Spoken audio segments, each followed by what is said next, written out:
Bé tôi mù cho trống cơn cầu thế nó bây giờ mà tôi cho lăng cậu lăng địa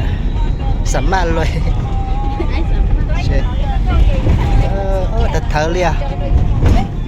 nên cho bé mua kia nó dạ thay nặng nữa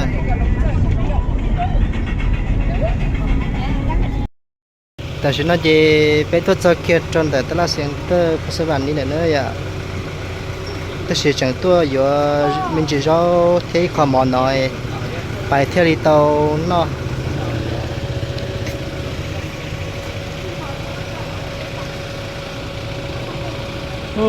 ไปตัวเช็ดตัวแล้วเบ้อคอยแม่งเขาเช็ดก็จริงๆจะไปตัวเช็ดตัวมาhay là luôn hả? Nó nó bé tua một thay nặng à nè. Sẽ bớt lùi nó tỏ mẹ hai tụi nó em cái chẳng phải vừa rau vừa mò lại nè.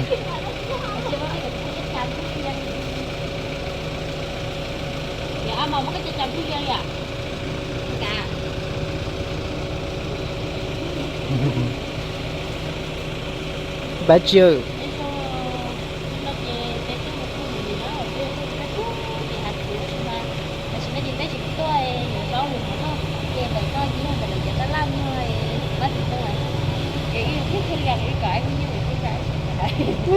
Hay có hết này có bây giờ mà thấy này là sao con bèo chờ con bèo chả sầm hoa chờ chờ gì nhỏ từ tua nó mấy lỗ nặng sầm nữa là biết thế nào kia nó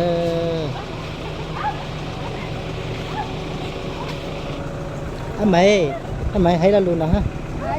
con bèo chờ tiêu hoa mày chưa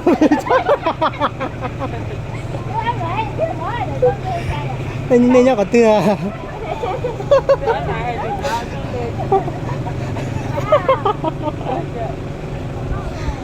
à giờ hai lũ nói mày đâu à chứ muốn tỉnh suối con bèo chờ lúc mùa à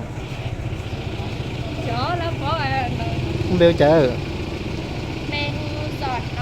sòn sẽ mất chưa nó được từ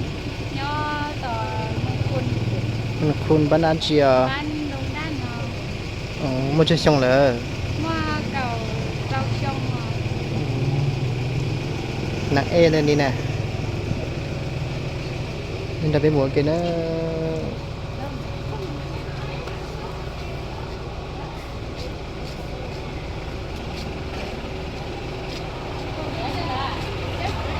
không giỏi chưa lo té mà yeah bây giờ mò lò nữa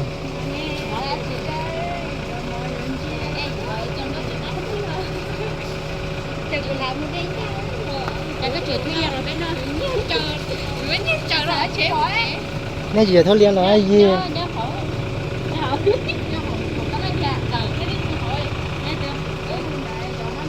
phó chị phó rồi chế họ bé chị sò bé tệ nhá nó ta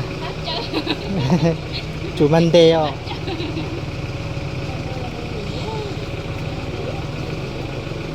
bé người tới mua nhiều gió lò nữa mấy lò cho nên gió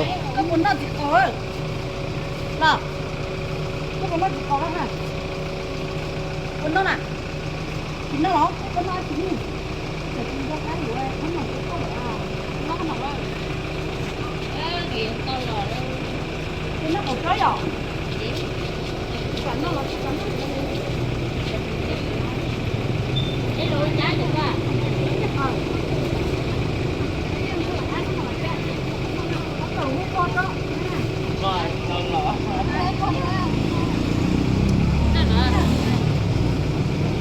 cô sao gọi anh mày chị kia là chị tỏ đấy tụi con cao đi vừa là tụi mình này sẽ dùng nó giải có chị của nó anh mày cô sao có một kia là gì Vậy á.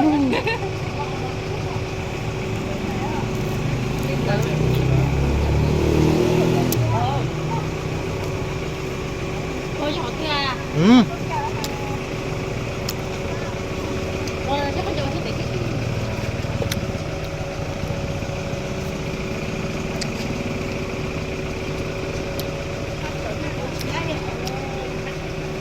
Lại nhiên mà tôi nữa.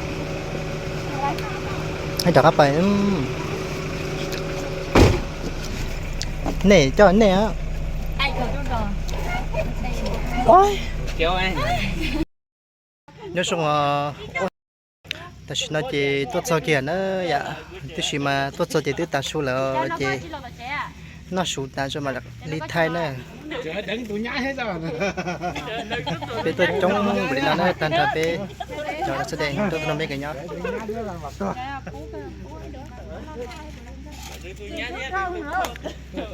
cho chị tôi ta số lại chị nó số ta cho mà đi thay nữa chẳng có gì cái chị tuôn đây mà đi vận động đánh chút tôi nhát gì vận động được á chỉ là các cái lệ chị chỉ đi trâu kia đi nó xí chị cũng có cho cái nó cái nhớ là cái chỉ là các cái lệ chị trâu kia trâu ai nó xí nữa cái nhớ là cái tuôn được cái chị cho sát đánh xong rồi đánh chạy của bay cơ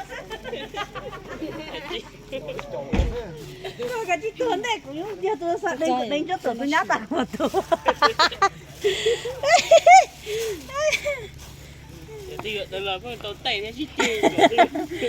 đắng là tay họ chỉ rau câu thia ít tuần chế thia cho nhiều thia cho trâu mỏm đồ là mất chua không độ ít không mà tối kho cho nên là xia cây lá cây chơi thì xì vật to mà cái lì rau bò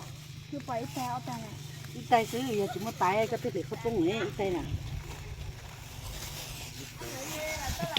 trong tài sản nữa tôi thấy này tôi trong chè là loại gì chè cứ nhiều hoa loại gì tít tít tôi cho chị tôi nó sủ kia xí bây tôi lì lì chị tôi cho tôi ta sủ lại nó sủ ta mặt thay nó này chị chỉ đi cho món nó kia xí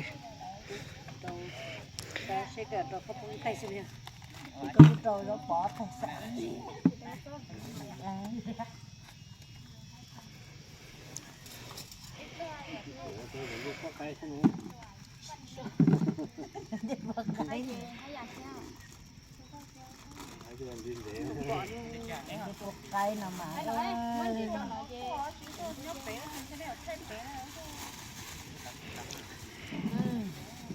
cho kia cho họ lúc chưa gì mình họ nó xe không đâu mà món nhún dữ chỉ ra hết rồi cả nhún dữ hết rồi đàn này lá cái xe cái theo cả nhún dữ theo tuần dễ theo rau câu rất trâu chỉ cho ít thì chỉ cho ba nó rồi trâu ít cho khía như bó cây nào thia có bún thia đồ dạng này này có rồi dùng cái trâu nó sẽ không nó tung tất là thế Sổ cứ có hậu che. sâu là nó sẽ thêm một số là nó sẽ cái tay hộ nó sẽ nó cổ tàu luộc đi Mấy cái chỗ còn chị nó có gì á. à chị à Chị đi giúp cái.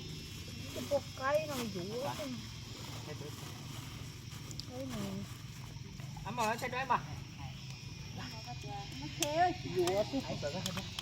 bé chỉ bé cho chơi nó mỏ chỉ bé chỉ thấy đua liền bé rõ chơi món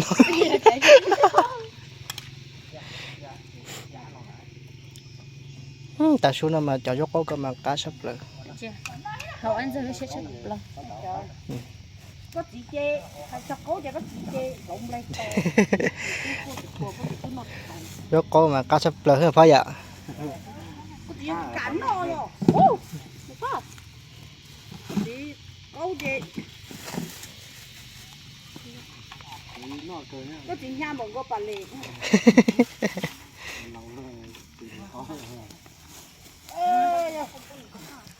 chị thì có mua mầm lậu thế một chua đi xin ơi hắn là mầm lậu thế ăn ham một chua để chị cho tư lợi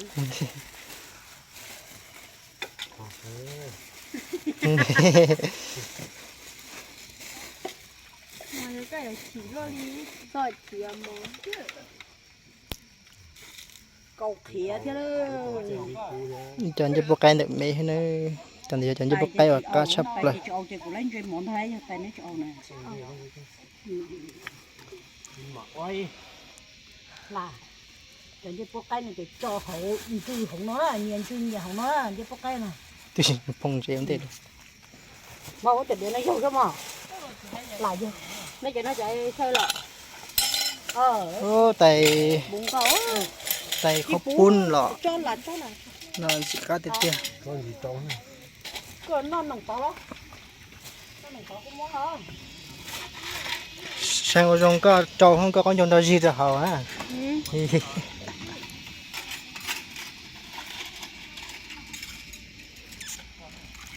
bạn đã chị tôi cho họ chơi giống gạo đi nào chị nhà thay nhà đua nhà thay nhà thịt trộn đi nó chỉ hút qua con lớn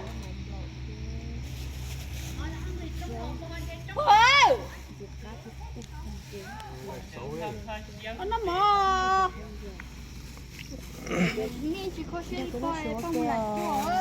Đâu có cho nó cái này. Má cái đo bể nhá. lần đó bên nó sủa cái này ạ, cho tàu chị sẽ được nó sủa xí. Là bên nhà đấy, nó mở đấy. Cô có lọt đó.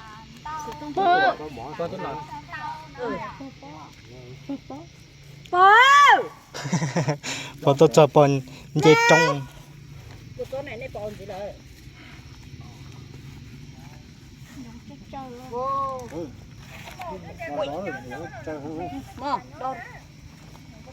Chết chị. Bé chính cái lễ tua chị bé trâu kia trâu ăn nó xí. Cho xà lì chán nữa.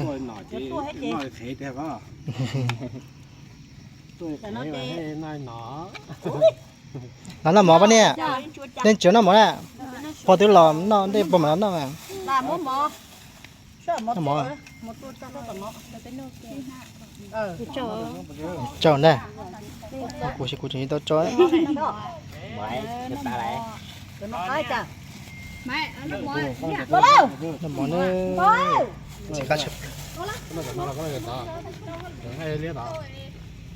Cái đi cũng bị con cái nó cột